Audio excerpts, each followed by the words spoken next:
在中国，很多父母的潜意识里边，他其实都是看不得孩子太快乐的，就是在他们的眼里，只有孩子时刻处在一个受苦的状态，他们才能安心。就比方说啊，你放假了在家里躺着，你父母就会说你不求上进，说你懒惰，或者你想对自己好一点，我想买一件我喜欢的衣服，我出去旅个游，你父母就觉得你得意忘形了，是自私，是堕落的表现。那么我们的父母为什么会这样？有3个原因。第一个就是他们是存在超我焦虑的，看到孩子快乐，他们心里会不舒服。什么是超我焦虑？我们从精神分析的角度来看，就是一种没有达到内心标准之后的焦虑。也就是说，在我们的父母心里边，他们是希望孩子永远都是忙碌的，必须要不停的去学习，要工作，要提升自己，只有这样孩子才能达到他们心里的高标准，他们也才能满意。一般来说啊，这类父母会一直让自己处在一种心酸的付出者的形象，牺牲感、使命感特别强。所以说，如果他们看到孩子或者是伴侣处在一种快乐的无忧无虑的状态，就会触发他们严重的超我焦虑，他们会严厉的斥责和打压孩子，因为他们觉得孩子快乐就是不正业，就是骄傲浮躁的表现。只有当孩子整天苦哈哈的一肚子心事儿，才是努力和靠谱的，才是这种正能量的表现。并且他们也确信，只有当孩子处在一种受苦的状态，那这个孩子就是进步的，走在正确的人生轨道上，否则就是自甘堕落。第二点就是他们觉得认同了孩子的快乐就会失去父母的权威感。就这类父母吧，他本质上是通过掠夺孩子的快乐来掠夺孩子的情绪，他从而去掌控这个孩子。就当孩子感受到快乐的时候，他们会认为孩子做自己，作为孩子的你做自己就意味着不受他们控制。就可以说，越是无能，越是低层次的父母就越是会掌控孩子，因为他只能通过这种方式来换取自己的价值感。只有当孩子不快乐的时候，他们才会觉得自己处在高位，我可以指点江山，任意控制孩子的情绪和未来。而一旦这个孩子成长了，或者是成功了，他们就会通过各种各样的方式来打压孩子。而这样的父母，无论孩子做什么地步，或者是他有多成功多优秀，他们都不会认同，不会肯定孩子。而一旦认同了，就意味着自己变弱了，就会失去父母的权威感，剥夺他们控制孩子的权利了。所以说你会发现啊，层次越低的父母，他就越会下意识的和孩子的感受错开，站在孩子的对立面，而这种对立面就是不允许孩子快乐。第三个，他们是曾经被禁止快乐的，所以你们的父母也不允许孩子快乐。就是为什么很多父母总是喜欢在孩子快乐的时候扫兴呢？比如说你考试考100分，他们就跟你讲，你不要得意忘形啊，你出去旅游啊，拍照给他们看，他就会认为你怎么只管自己享受呢？你这是太自私了，你这孩子怎么那么自私？因为扫兴的本质它就是一种嫉妒。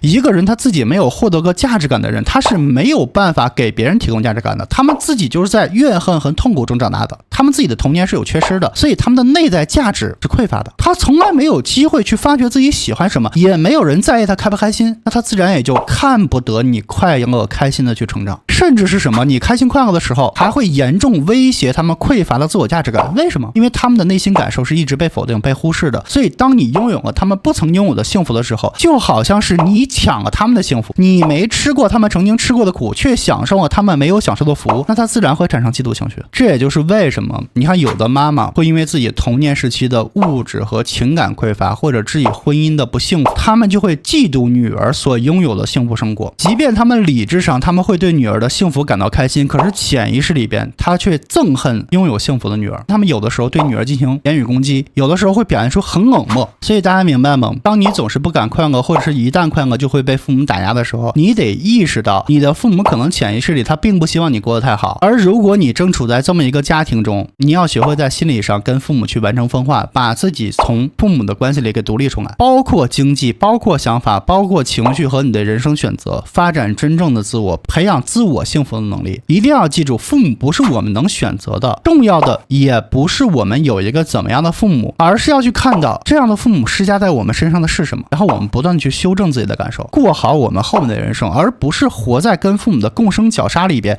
不断去轮回这种不幸。